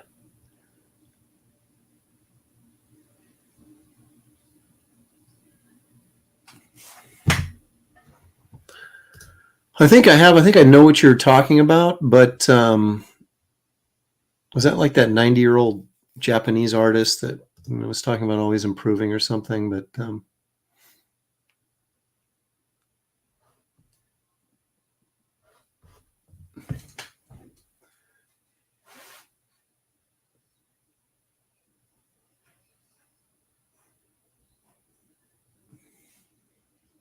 it's always interesting to go back and look at quotes and stuff like that. That I think everybody at some point in their life has had like this really great moment of inspiration where they say something and they're like, wow, somebody write that down.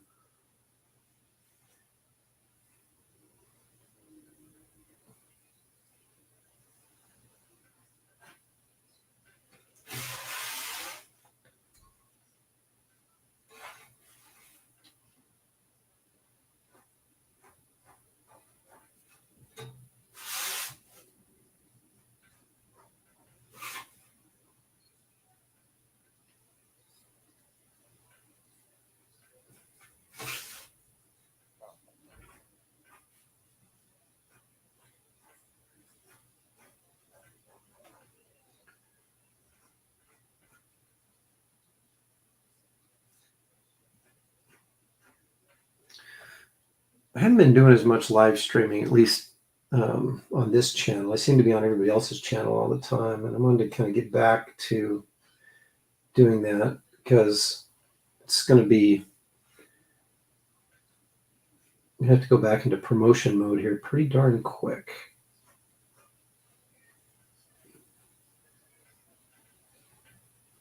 I've been in work mode for so long that I have not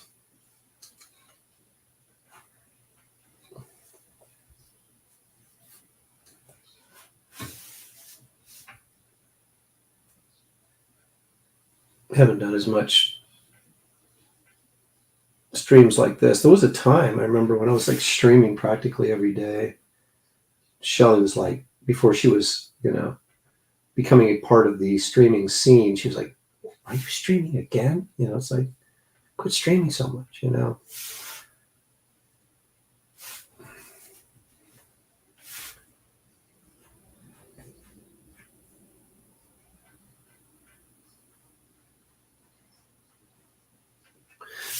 But it is an essential part of, the landscape we're in now, especially if you're self-publishing, but just,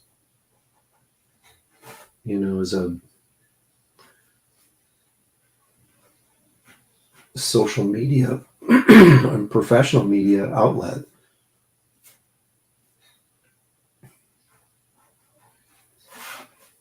It's so funny because you talk to so many artists and most of us are more introverted than we are extroverted. And the idea of doing something like this and, talking your way through the whole program is, like I tried to get guys on this show, and they would be like, "Oh, I'm not good on camera and I don't like to." I'm like, well, you better get over that pretty quick. And it's funny, the more you do it, the more you kind of get comfortable doing it. And I've never had a problem being in front of a crowd or talking to people or anything like that, but a lot of guys do. And it's funny to watch guys like Dale Keown and, that were, guys that were uncomfortable in crowd settings, suddenly become, regular live streamers. And,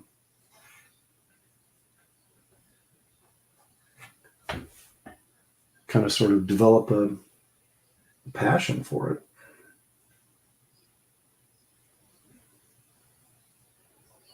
But it's kind of cool that there's a lot of people that are, will tune in for these type of things rather than watching, TV.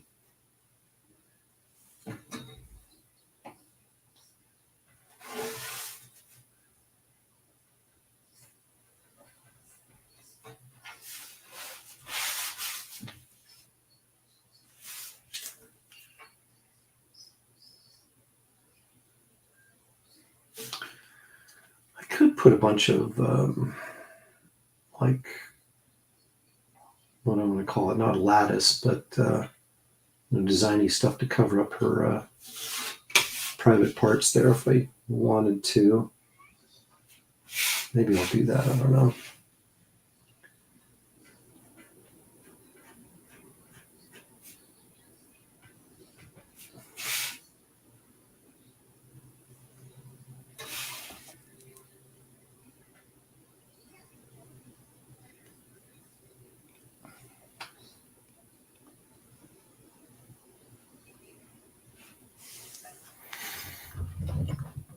There he is. There's Geek Avenger.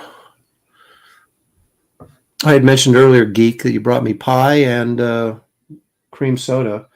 The pies are gone. Shelly ate the blueberry, and I ate the cherry. But I will be consuming that cream soda on the Sunday night show. So again, I thank you and Squeaky bringing me some stuff at the show. That was great. Real PHV Psyarch. How about that? Thank you for joining us, man. Jiminy Cricket says, this stuff is like free art school and cons combined. That's right. You get to, which,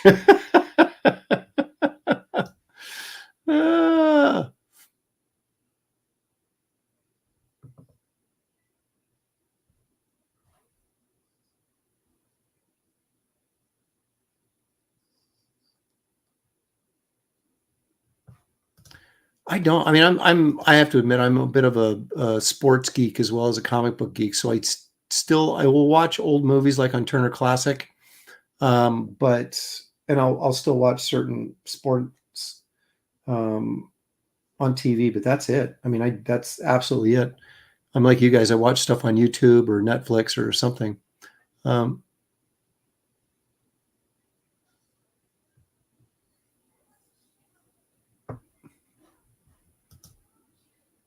Your vampire woman in the foreground has a very Sylvester-y feel to her.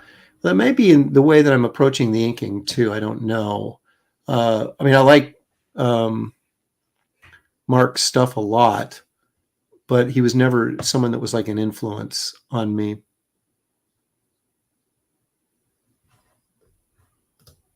Jeff just got out of a meeting and boom, an Aaron draw stream. It's a good day. And you get porn bots as well. So Pedro, thanks for joining us, man. Hey, Aaron, ink's looking good. Thank you so much. Appreciate that.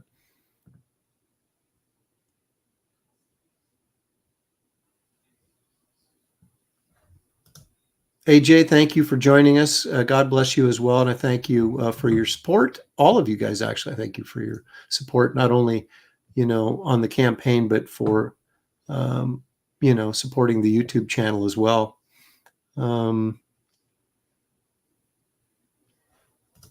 There you go. You're not a real YouTuber until you have porn bots. Well, I usually thought those usually showed up like late at night, right, on the late night streams, but apparently they show up.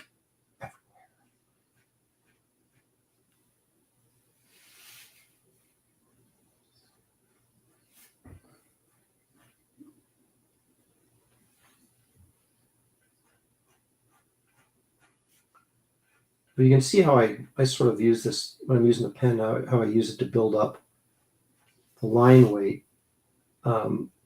Whereas if I was using a brush, it would just be one smooth stroke.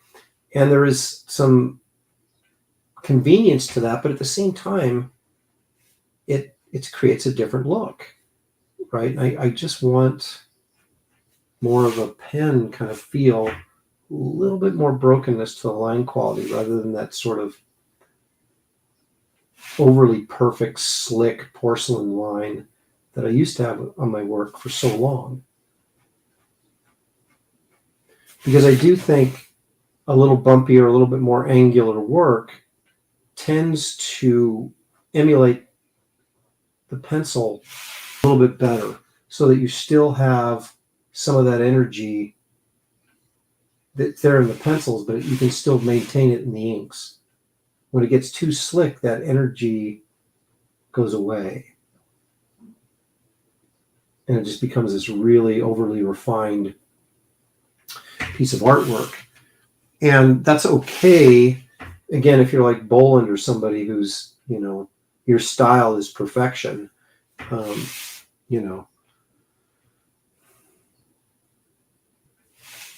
But I'd never reached that level. So I think it's kind of fun here in the latter stages of my career to sort of explore stuff that maybe I would not have had the guts enough to do in mainstream comics, because you create this idea in your head, whether it's true or not, that people that support your work, they're used to seeing a certain thing, and if they don't see it exactly the way that they're used to seeing it, that they're going to be disappointed or they're not going to like it or whatever. And that was always my big fear. So I would never change up anything I did. So I get the opportunity here with Wraith of God where, felt a little bit more empowered and bold to do something like that. And again, it's not like you're going to look at Wraith of God and go, who drew this? But it is going to have a different sort of feel and finish to it, which I think is apropos for what I was attempting to do with the book. Whether or not I carry that on consistently through my other projects like Garbage Man and the Nightclub and things like that, I don't know. But, when you've done essentially 30 years worth of work in the same sort of mode or, stylistically, I mean, what else do you have to prove at that point? You've sort of taken it as far as it can go. So you want to try something a little bit different and see if maybe you can, reach another level.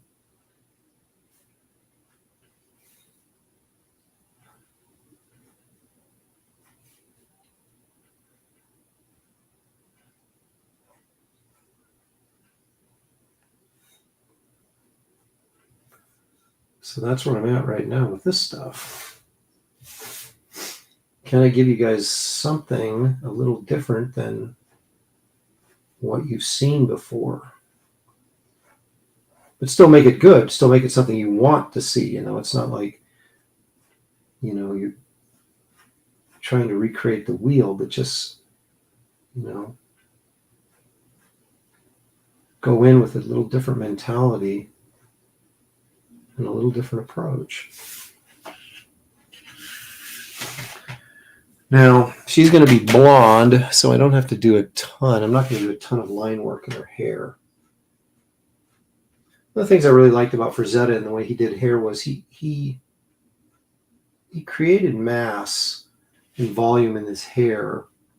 I don't know that drawing every single hair strand and every single line is the best way to do hair. Now, if that's your style, if that's the approach you're going to take, then that's fine. But I don't know. I I've said this many times on many different streams and on this stream. I like volume. I like trying to create a sense of three-dimensional quality on a two-dimensional surface.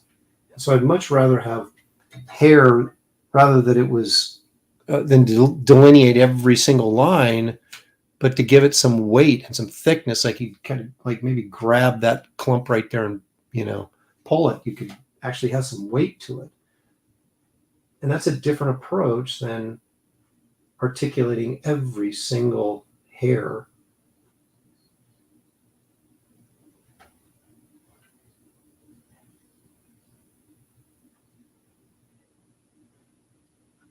I'm not saying one's better than the other, because I've certainly seen guys that do every strand of hair and you think, man, that looks really cool.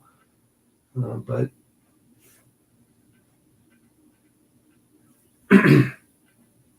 that's not how I was being influenced growing up artistically. So, and we're all sort of products of our personal tastes and our influences, especially early in life.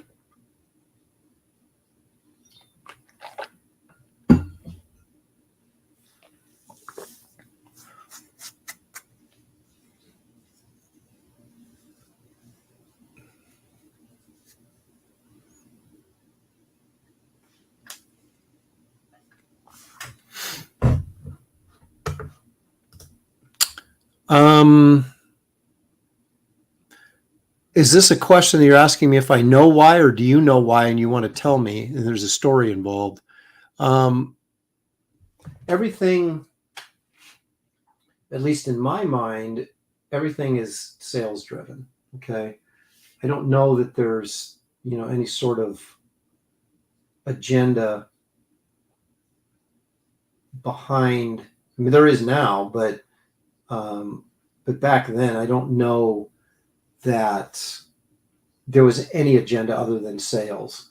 And the monster books came about in the early 70s because superhero sales and comic sales in general were starting to wane.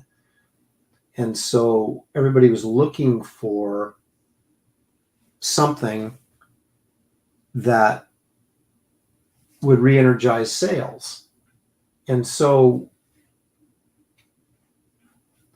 and I can't speak for DC because I was never really a DC guy growing up, so I wasn't really paying attention to what was going on over at DC. But I know for Marvel that they, they looked at what was going on, especially in the early 70s, and they're like, okay, well, what can we bring to the table here that's going to energize our readership? And they saw, for example, blaxploitation films were kind of big in the 70s, right?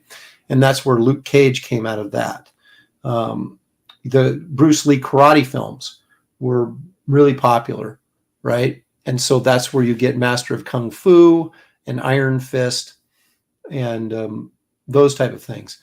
The monster books were, I think I remember reading Stan Lee saying something about how he read that, the occult was getting really, kind of popular with the younger crowd.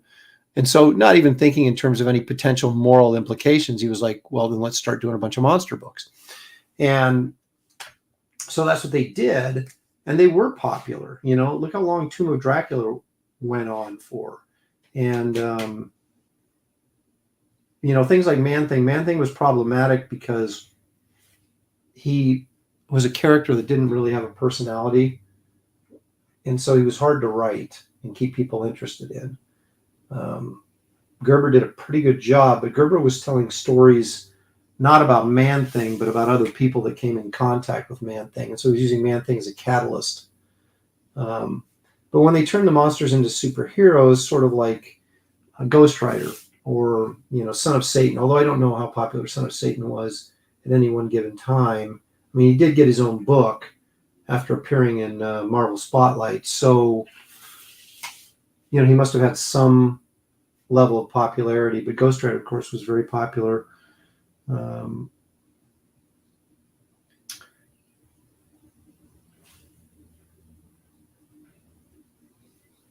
But I think you saw at the end of the 70s, superheroes started making a comeback again. And the monster stuff sort of got, ended up falling out of favor, fell out of the cycle, as it were, and they got canceled. Same with the barbarian stuff. The fantasy, the sword and sorcery stuff was all really big there in the 70s for a while as an alternative to superhero sales, which people had lost interest in. And but then when superheroes regained popularity, mostly probably because of the new X-Men, then the monsters sort of fell out of favor again. And that's about the deepest I can go on that. I don't know. Like I said, you may have other knowledge than I do. Stephen Rockwood, drawing. Aaron, I love your line work. Thank you so much, man. I appreciate that.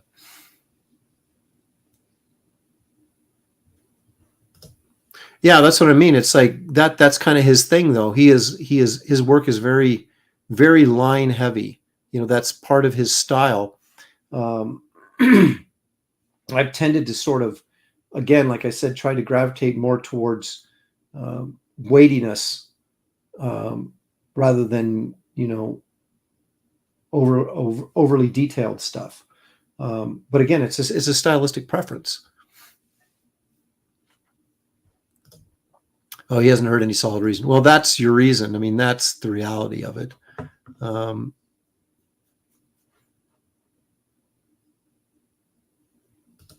All this stuff goes in cycles, right? So superheroes are popular, then they're not popular. And if you want to keep selling books, you got to figure out what you can do that's going to be popular and carry you through until, something really catches everybody's imagination and you see sales go up again. And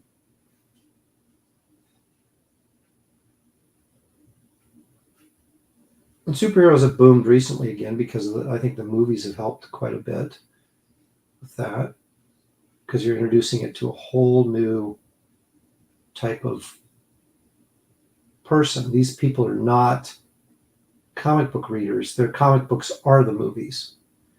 So they become fans of comic material, but in a whole new way that all of us became fans by reading comics. They become fans of the characters and the genre by way of the movies, which unfortunately doesn't really help comic book sales.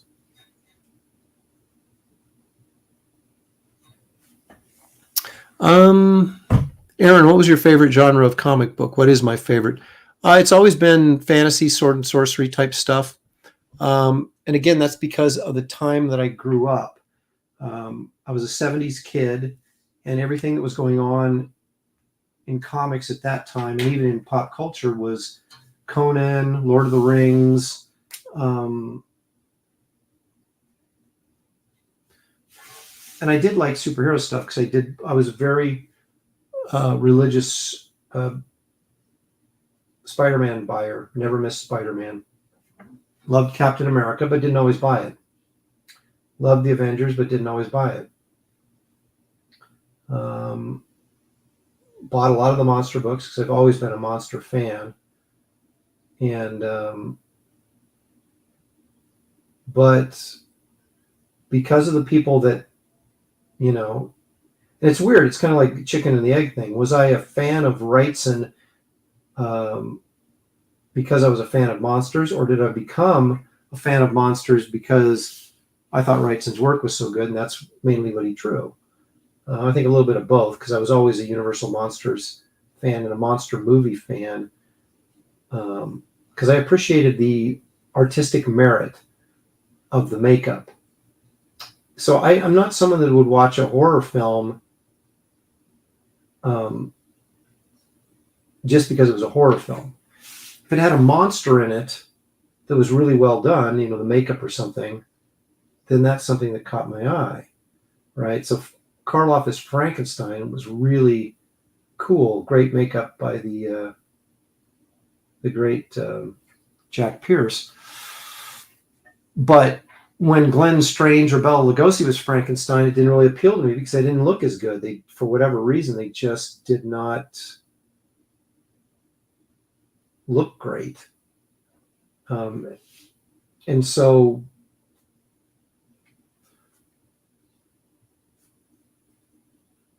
there was a visual element to that appealed to me and still does.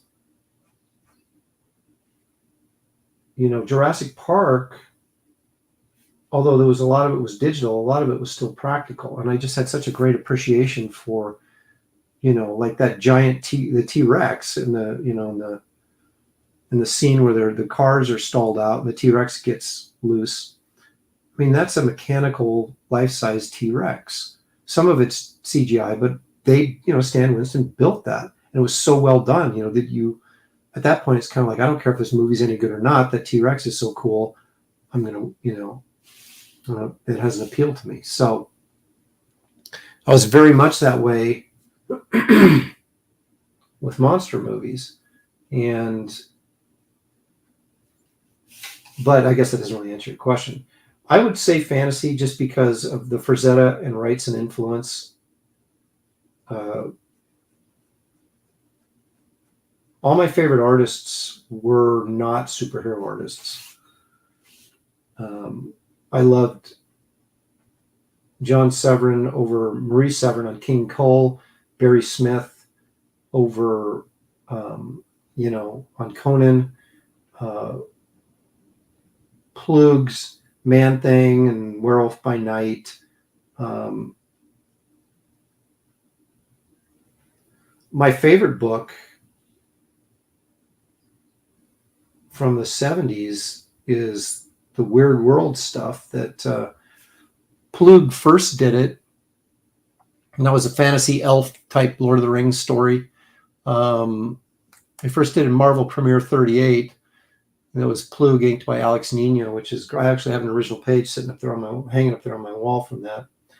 And then there was John Buscema did the 3 issues of a Marvel magazine called, it was Marvel Super Spectacular. What the heck was it called? But it had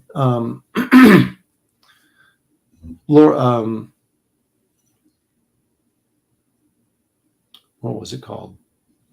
Something of the Shadow Realm, Warriors of the Shadow Realm. And it was Buscema inked by Nebray's, hand colored on the board by Peter Ledger. I actually have an original of that up there from that series. And that was kind of a Lord of the Rings type stuff. And I loved that stuff.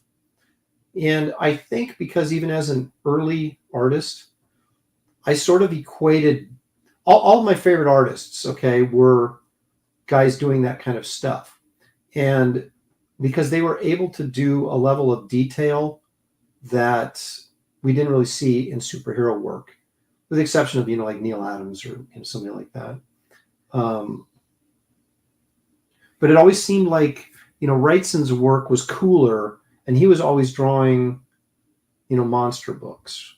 And Barry Smith's work was cooler, and he was always drawing fantasy, barbarian type stuff. And so I kind of got it ingrained in my mind at an early age that if you really wanted to be an illustrator in comics, you would do horror or you would do fantasy type stuff because it lent itself to allowing you to do more detailed illustrative work. And so I always sort of equated that with those genres, and that's kind of what I wanted to be. So those became my favorite genres to work in, and I still feel that way today.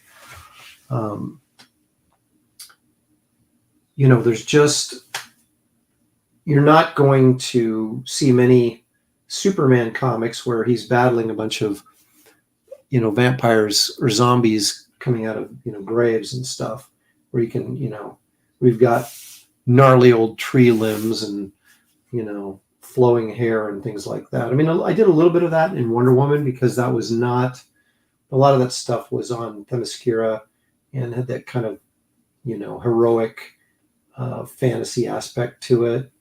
And certainly the Wonder Woman Conan series I did with Gail Simone was very much like that. And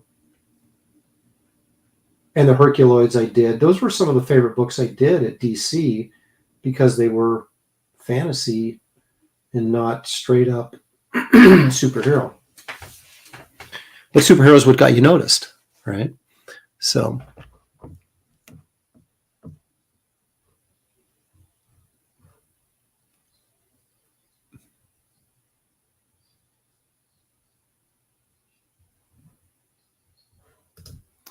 says John F76 says I have the full Barry Smith run on Conan. It was the first series I collected instead of just picking up issues here or there. Yeah, it was. I don't know. That stuff to me was. I mean, I was totally involved in Spider-Man and the soap opera that was involved in Spider-Man, and his romantic problems, things like that. But there was just something. The fantasy stuff took me away to kind of heroic adventure that, John Carter of Mars, that may have been my favorite series in the 70s, ongoing series was John Carter of Mars. I loved that because it just took me to another world. It took me to another place. I mean, Spider-Man was great, but it was, he was in New York City. And even though I'd never been to New York City at that time, it was still sort of grounded in reality, where the John Carter of Mars stuff was just completely, adolescent, heroic male fantasy, right? To be a big hero and to save the girl and battle monsters. And that was just really appealing to me. And it still is. I mean, I enjoy telling those kind of stories. I enjoy drawing that type of stuff. I still don't know how, maybe in a smaller market like the independent market, Comicsgate or even not Comicsgate, but just the independent market, that there's more people interested in that sort of diverse material. And you don't have to sell as many copies, right, to be successful or to be able to do it. But I would love to do kind of a Conan type story or that type of thing. I mean, I did it for DC and I did some for Dark Horse, and so it's not like I haven't done it, but doing something akin to John Carter of Mars or something akin to Conan as a creator-owned book would be, just a ton of fun. But it's also the same way I feel like this, this Western approach, to the superhero comic, I can work in the monsters, I can work in the, the historical stuff that makes it seem more like fantasy than just a straight superhero book. So I'm getting kind of that in my,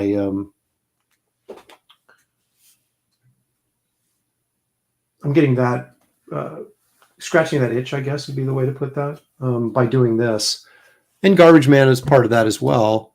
But man, I wouldn't mind doing a straight up just, barbarian. And I've been talking to guys about, doing a kind of a black and white sort of Savage Tales magazine with just, fantasy barbarian type stories in it by a variety of different guys. And it might be a lot of fun to do that. But it's easy to convince yourself that, oh yeah, that's really cool. A lot of people would buy that, and then reality sets in. You find out it's not that cool, and a lot of people wouldn't buy it. So you have to kind of take all that stuff into consideration before committing a bunch of time and effort to something that may not be as successful as you would like it to be, because maybe I have tastes that aren't the same as your guys's, so, or at least to a vast majority of people.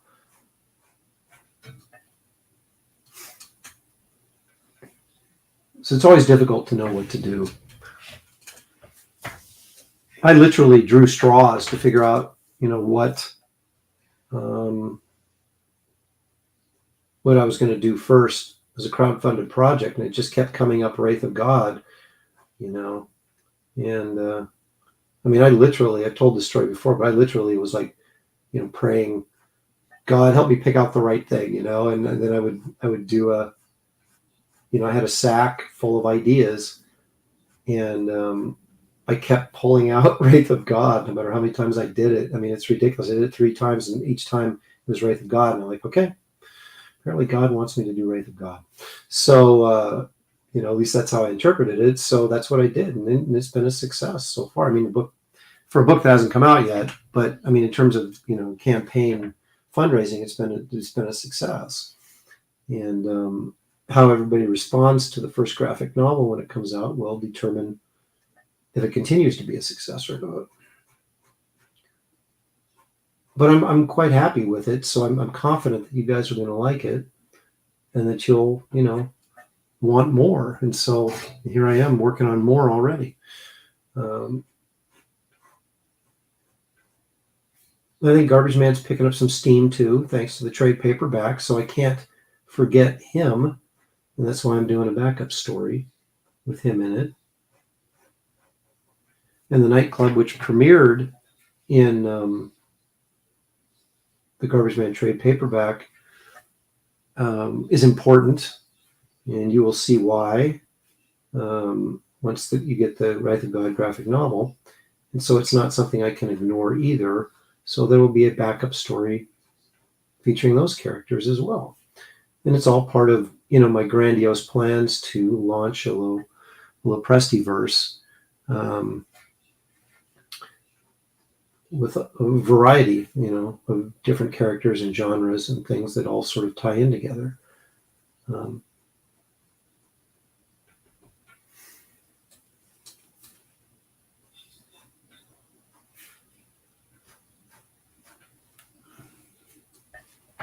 So we'll see how it all goes.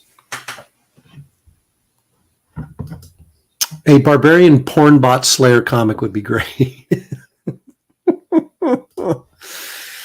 Hey, thanks, Phil.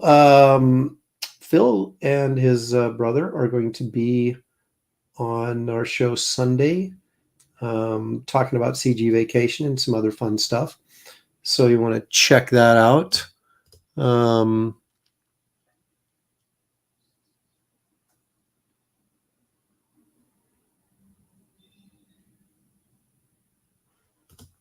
Thank you, Random Task. I appreciate that. Well, that's the great thing. We have the opportunity kind of to do this stuff live, and it helps promote the project as well. And that's the idea, right? Is to do this so that you're getting kind of a sneak preview of things to come, and you're kind of like, man, I want to read that, or I want to see that, or I want to be a part of that. And that's it also gives you guys the opportunity to see more than you might normally, right? Just ordering at a Diamond catalog, you may not know exactly what you're getting, but in these campaigns, a lot of times you're getting a lot of preview artwork and access to the creators and talking about, the story and the characters and what's involved in it. And it allows you to get more information, and therefore hopefully be more excited about the project, because you have a better idea of what's coming. And I promise you that there's some surprises in Wraith of God that you'll be going, what? So, and that's kind of the fun of it too, right? And it's difficult to keep my mouth shut because I keep wanting to share stuff. And I'm like, no, I better not tell that. Oh, no, I can't tell that.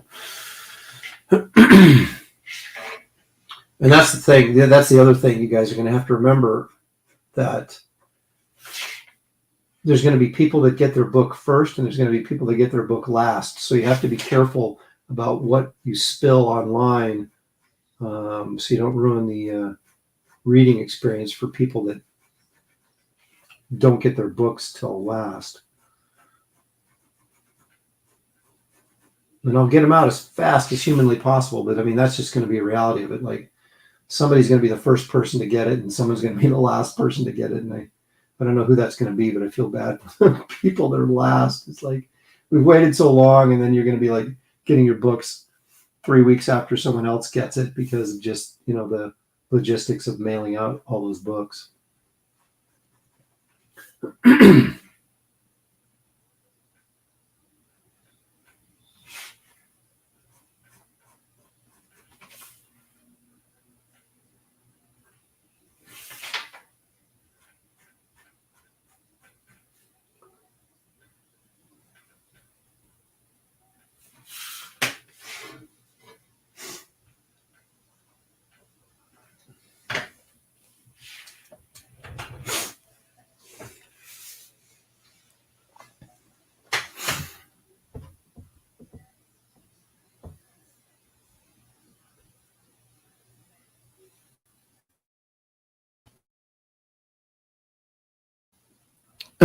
By the way, I've been told by some other artists that they do a 2-page spread on the non-bordered side. Is there a reason you did it on this side? You're talking about the blue lines that are already there. I don't know why you would do that.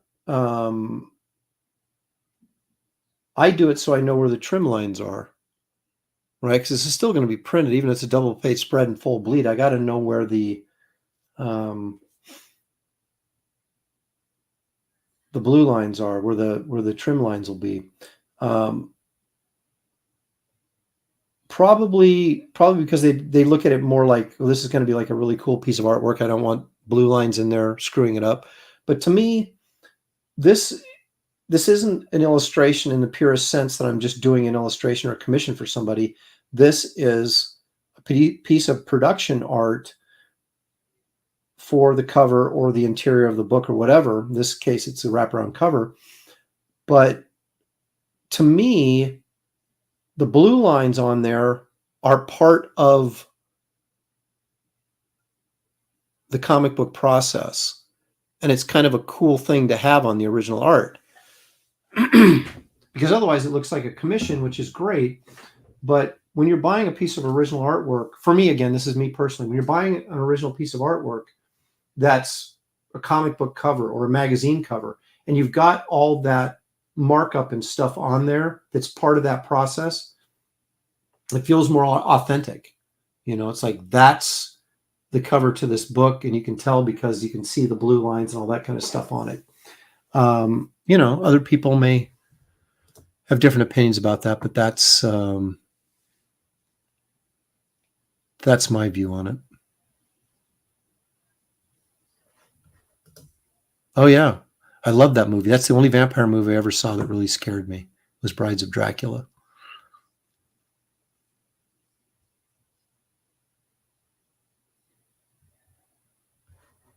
Sequential Treasure says, who knew the Wraith of God was such a chick magnet? That's what this cover is saying to me. Well, I think it becomes obvious that he has blood running through his veins. That's for sure. Or he's about to.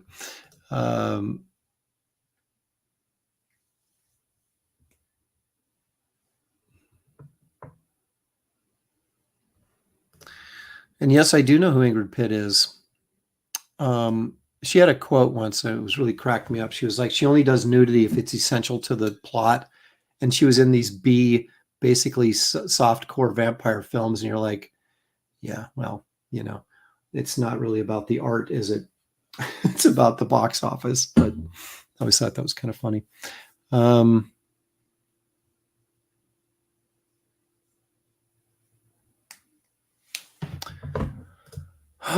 know of the movie. I don't believe I've seen it.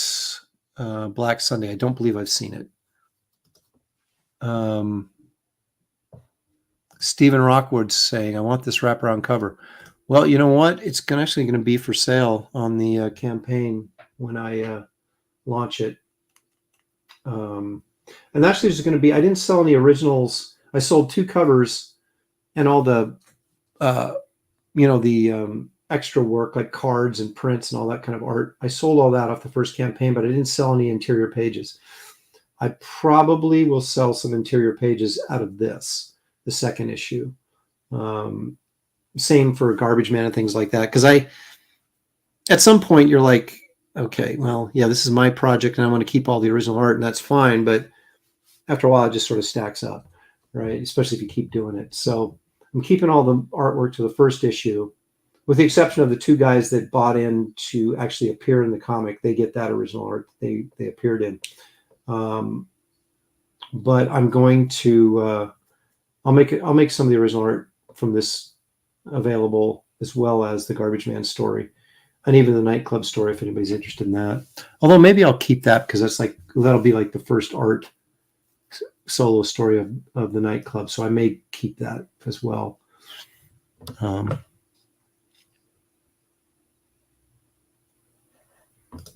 Yeah, there's Mike Miller. The essential plot of every softcore porno requires nudity, so she was telling the truth. That's true. It was important to the part.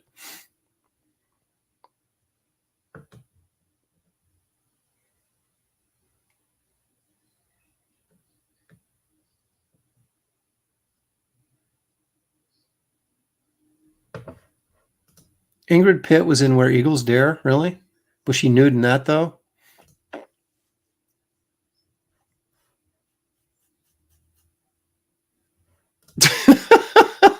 This cover makes me think of Warren Ellis getting mobbed by rabid hoes trying to cancel him. Oh my gosh.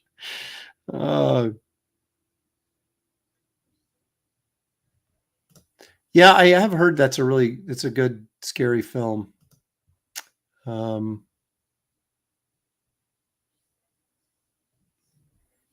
What time is it? 2:30. I've been going for 2 hours. Well, gents, I think ladies and gents, I think we will call this a day. But there's what we've accomplished. And by we, I mean me. But there's what we've accomplished so far. So it's coming along. I'll do some more streaming as I get farther along on this so we can see more of it. And again, if you came late, I put the stars in the Merv the Astro Chimp trading card art that will be this will be the exclusive trading card for early signups on this campaign, which is the next Wraith of God campaign, which will launch as soon as all the books, the original Wraith of God graphic novel, when all those have shipped out, then we will launch the next one and just hopefully keep it going.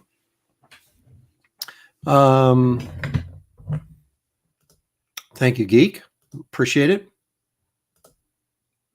Thanks for the job. Thank you, John. I appreciate you participating. Break out the brush and ink with real tools. Nope, I retired the brush. I don't have anything to prove anymore, Mike. So there. Thank you, Angela. And I haven't totally forgiven you for not coming by to see me at the Washington State Summer Con, but I'll get over it. And there's Sequential Treasures reminding me to plug our show Saturday, 4:00, Comic Art Convo. You don't want to miss that. That actually turns out to usually is a pretty good conversation. We have a lot of fun talking about either comics or movies or both. So you want to check that out on Saturday with me and Sequential Treasures. Whoever